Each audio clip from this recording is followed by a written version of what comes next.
Welcome, ladies and gentlemen. Definitely glad to have you back to the Freedom Team Apex Marketing Group channel. Of course, today we're going to have good information, good details, and we're going to give you some how to build a emergency fund from $1,000 to $10,000 in 12 months or less. And we're going to get different tactics and strategies to do it. Before I get started, y'all know I always forget. You can click the subscribe button up, down, to the left, or to the right, and make sure you hit the like button, and ding, make sure you hit the bell. Before I get started, some of you all may not know who I am, maybe first to our channel. My name is Fahim Muhammad, the Freedom Coach. I am a chartered senior financial planner. I am a licensed real estate mortgage broker, licensed investment and insurance broker, business owner of the Freedom Team Apex Marketing Group. I am an international speaker, mentor, coach, and trainer, and the author of the highly claimed book, Making It Happen from Zero to Hero. Some of the information, if not most of it, we're going to be talking about what's coming out of the book. That, of course, you can get at Amazon.com, my website. I'm going to have some of the links below. So, let's get started.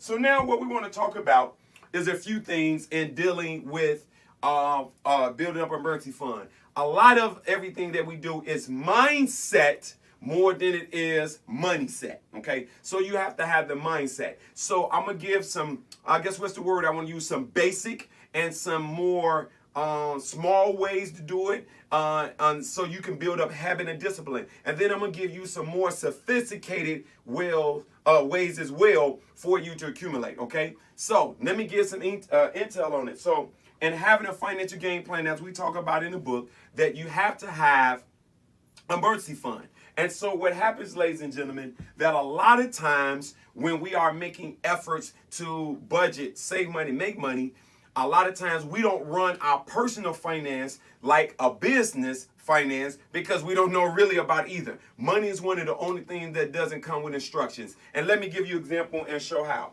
Pretty much one of the things that we share is 3 levels to education. It's a lot of levels of education, but we're going to just talk about real quick the 3 main levels. The first one, what we call, is general, okay?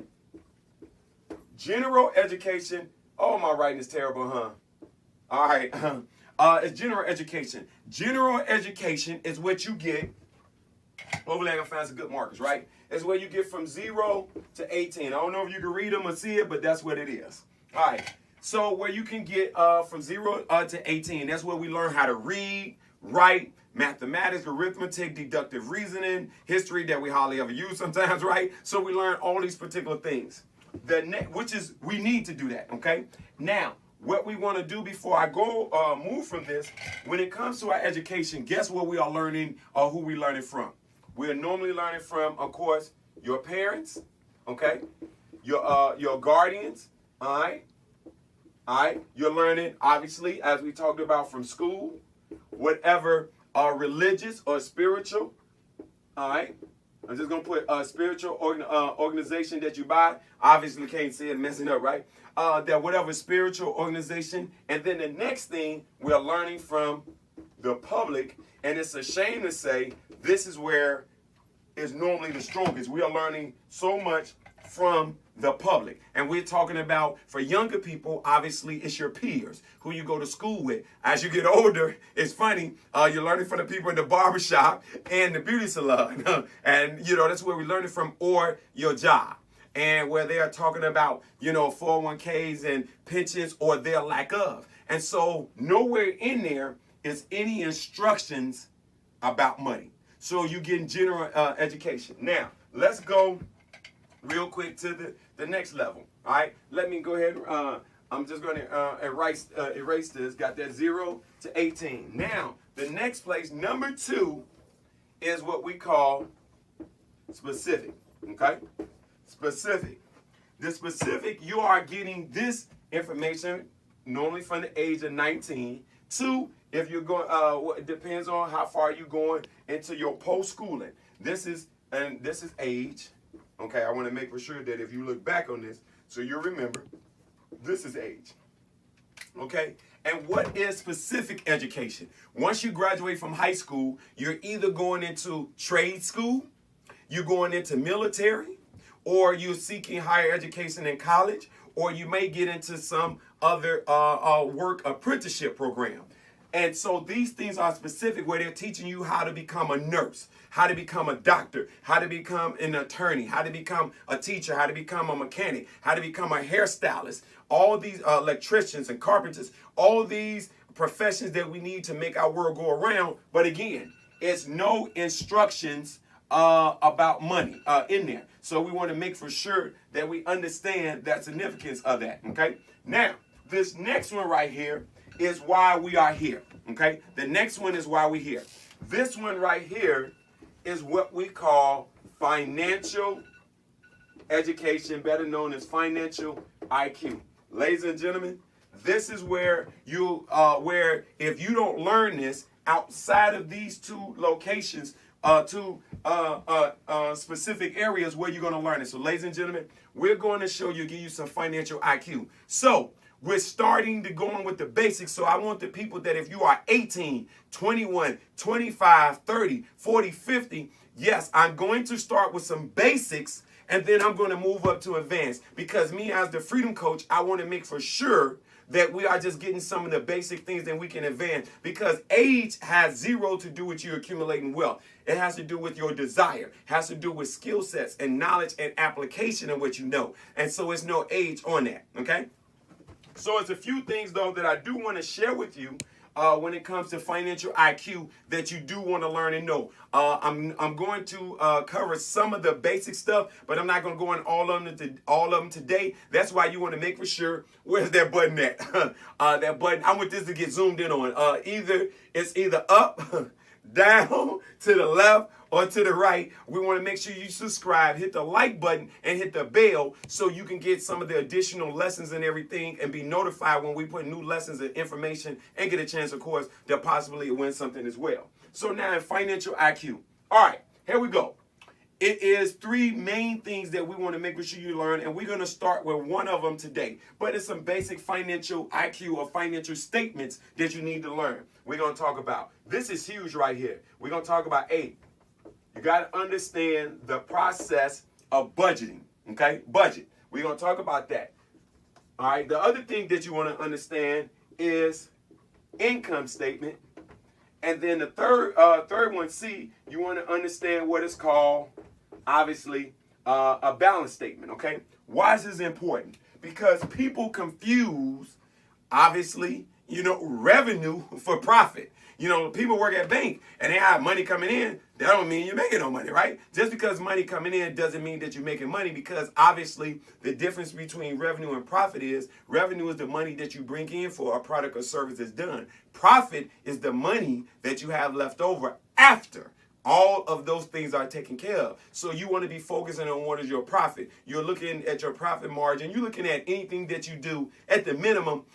It's at least 20% or more. Good margins is, of course, 30-40% or more, but at least a minimum of 20. Obviously, anything is better than nothing, but if you're really looking at scaling and growing, that's what you're looking at. So then let's go with the next thing I want to make sure we understand. This is why people, of course, love our channel, and they love our books, our webinars, our seminars, so they get a chance to learn these things. The next thing is people got to understand the difference between income and cash flow, okay? I repeat, they got to learn the difference between, here we go, they got to learn the difference between, write it over here, between income versus cash flow, okay? Because as we continue to go in our programs, this is going to be important. So it doesn't matter where you're at in your life. I know people, including even myself, that went to school, get a degrees and all that, that they are not teaching some basic business, financial, day-to-day money techniques and strategies. So we go to school or come out the military with monies and all these ideas, and we don't have the basic concept other than make some money and spend some money, make some money and spend some money. And so income is what you receive from whatever product, goods, and services that you exchange. And normally it is on what is called a linear basis. Linear means straight line. You know, you put in your 20 hours part-time, your 40 hours full-time. If you're on salary, it could be 40 to 60 hours. Or if you're doing, if you're on a draw or commission, that is linear income, okay? What we want to show you cash flow. What cash flow is that you have money coming in for something that you've done in the past over and over again, okay? And so you want to have basically what we call money making money, okay? Instead of you working for it, the money working for you. So let me give you a prime example. Let me give you just this example. As we share people in real estate, you want to have what is called assets that make you cash flow. And an asset could be everything from a website, could be everything from a book, can be everything from traditional business, can be everything from real estate. Is where that you have some vehicle, doesn't matter which one of those are, that is operating without you directly doing all other particular work. Once you can get your cash flow to be up to your income or above, and really 40% above, then you are winning. So those other things, that's why I said make for sure that you subscribe up or down to the left or the right, whatever, to do it. Now, what I want to get ready to do, we're going to talk about really some budgeting and how to build your emergency fund up. So we just want to go over some basic stuff. So we're going to talk about maybe 3 to 4 things. So get ready. All right. So let's talk about first, what is emergency fund? Okay. What is an emergency fund? So let's talk about that. So we're going to talk about what is an emergency fund. Okay. All right. First thing, emergency fund is exactly that. It is for emergencies, okay? It is not for you if you want to go shopping. That's not an emergency, okay? If you want to just get some tickets and do something special for somebody, that may be a good deed. That's not an emergency, ladies and gentlemen. If you decide that you want to get something to eat at a fancy restaurant, guess what? That is not an emergency. So what we suggest, the first thing, guys, we giving just some small education, because if you get the why and you get the desire, you will figure out a reason to build your emergency fund. So now let's talk about what are some things that can be emergency fund that you may want to use. For example, this is real talk. Maybe you want to buy a home or real estate, okay? All right, so you can use a part of your emergency fund for that. What if, seriously, you want to buy a car so you don't have a monthly debt? So it could be a new car, okay, to limit your debt. That's the whole reason you're doing it, to limit your debt, okay? That could be it. Also, too, that emergency could be repairs, emergency repairs in your particular home, okay? So these are some of the things that you do it for as well. All right. Also, this one is probably a big one, and we want to put an asterisk on it. And this is huge. One of the the 2 big things right here is if, number one, you get disabled, sick, or you actually are laid off from work and you're not able to work, ladies and gentlemen. That's what this is about. You have to put yourself in a position, because, and truly, statistics show that over 7 out of 10 people are going to have some of these things going to happen. They're going to get sick. They're going to get laid off. They're going to get disabled. Car going to break down. They're going to need have some kind of home repairs. It just go with it. Doesn't matter if it's a new house, old house. It's just some of the things that happen. So you want to make for sure you have that. So you do not want to stretch your emergency fund too much. Now, what sometimes people have, you see, I didn't put in here specifically. I didn't put in specifically vacation fund. Okay, I did not do that. What we suggest, and we're going to talk about also how to do this. Okay, I didn't put in here vacation fund. You should have a vacation fund, and we talk about a part of budgeting, what it should do. All right. And so now I know I've been going right now maybe about 14 minutes or so. I got about a couple more minutes. I want you for y'all to really get this, but I got to get to the 2 or 3 other points. So these are the things on the emergency fund. We're going to talk about a vacation fund. Okay. But first, let's get into the emergency fund. So for the emergency fund, basically your goal is to have 3 to 6 months of income. Now, that is like the minimum. But ladies and gentlemen, let me share with you as I talk about this was good and great in the 80s. The reason why this is not as great now, because statistics show that if you are working in a career job and you've been there at least 5 years or more, to get that kind of job to replace that income, that it's taking you 9 months to 12 months to find a job to replace that income. Ladies and gentlemen, this is what you want to get to. This is the minimum. This is what you want to get to. So what we want to educate you on real quick, and we're going to talk about it, that you want to put yourself in a position where right here, the ultimate is you want to get at least $10,000 in your emergency fund. Okay?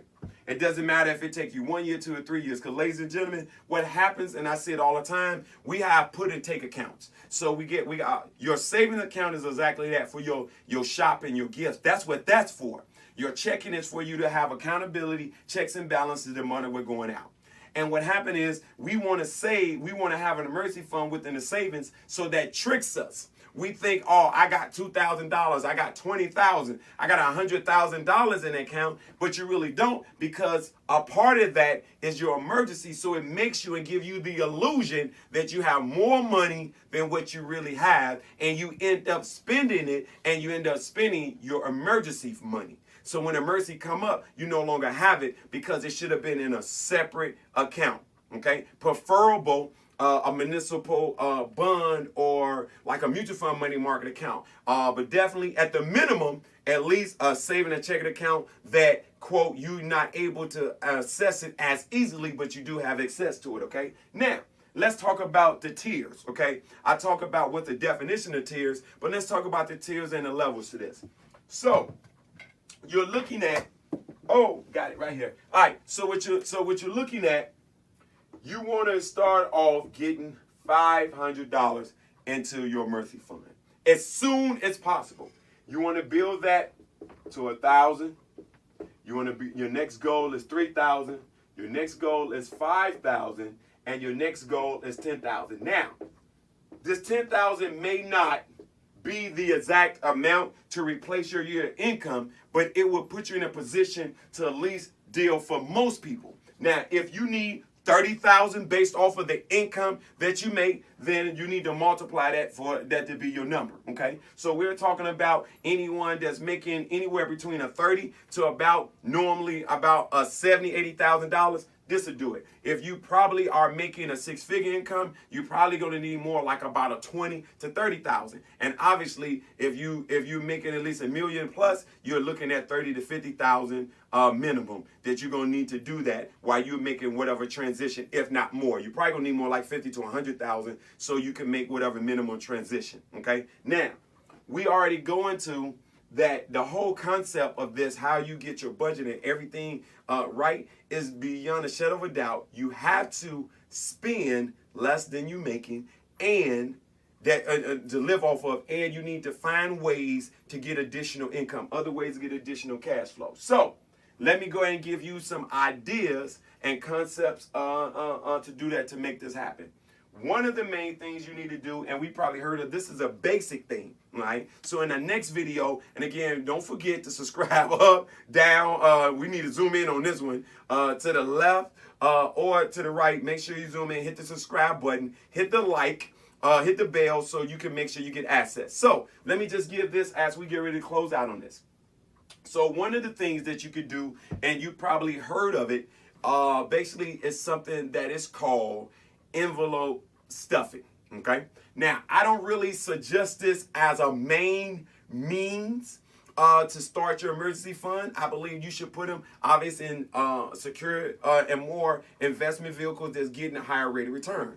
But if you remember in the beginning, I said this is about mindset before it's about money set. You have to get conditioned. You got to find the why that you want to do this, and you got to basically convince and prove to yourself that you can do this. The other way you can do it is to systematically have money coming out of your check. So we always tell you want to be a professional, hire a professional like me and get professional results. So here we go with this right here. So one of the basic ways you could do is basically you want to strive for every day of the month.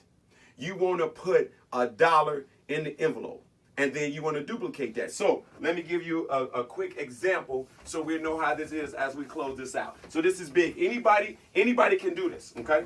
And anybody should do this. So this is a start, all right? In addition to doing some of the other advanced things I'm going to talk about. So I'm not going to go through all 30 days. I'm just going to give you an example for you to follow. 5, and I'm taking it down to the 30 day of the month. So it's real simple. So the first day of the month, you're gonna put $1 in there. Okay? You're gonna put $1 in there. All right. Then the next day that you're going to put $2 in there. You got it? Okay. The next day, number 3, you're gonna put $3 in there. Okay.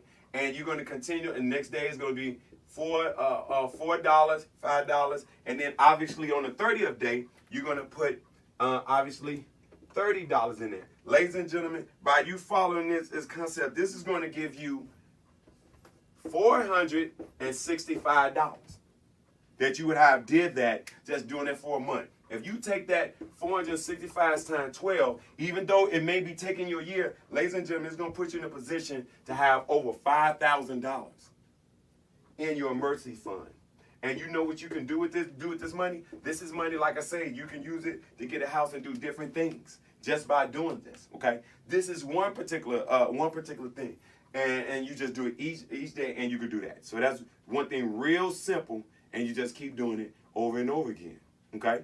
Now, that's one way that you can do. One strategy. I told you I'm going to give you 2 or 3. So that's one way. If this one's simple for you, I'm going to give you another way. So you can just do $1 a day, and at the end of 30 days, when the next month start over, you start the same concept. Put $1, put 2. All right. Now, the next thing you can do, which is what some people do, and they do it, and you set the time frame. If you're going to do it for 90 or 120 days, I suggest at least do it for a minimum of 90 days, preferable 180 days. Then just get, quote, whatever bank that you want to have. Make for sure you over tape it, duct tape it, and make it very secure. And to your best ability, you want to save as many $5 as you can. Just put $5 in it. $5 in it. $5 in it. And you just want to keep doing it. Ladies and gentlemen, when you go back within a 90, on an average, people been having anywhere between, when they do it consistently, anywhere between $800 to $3,000, depending on how long they do it, just by putting $5 in it, ladies and gentlemen. So what we're doing right now, we're trying to go get the mindset to get the money set. So I want you to zoom in on this. You get this one right here. Zoom in on this one. All right. So here we go. In closing, let's talk about now, and we got other strategies. These are just some basic ones that any and everybody can do. So now, let me show you the one that you can use now for your vacation fund, okay? So that's for your emergency fund. Now, obviously, in addition to that, you want to, quote, sell any and everything in your house that you are not using. Doesn't matter how much it is, you want to just sell it, because you can take those particular monies and put that towards your $2,000, $3,000, $5,000 goal. Doesn't matter, okay? Now, let's talk about vacation fund. That has to be a separate amount, okay? Your vacation fund is a separate amount.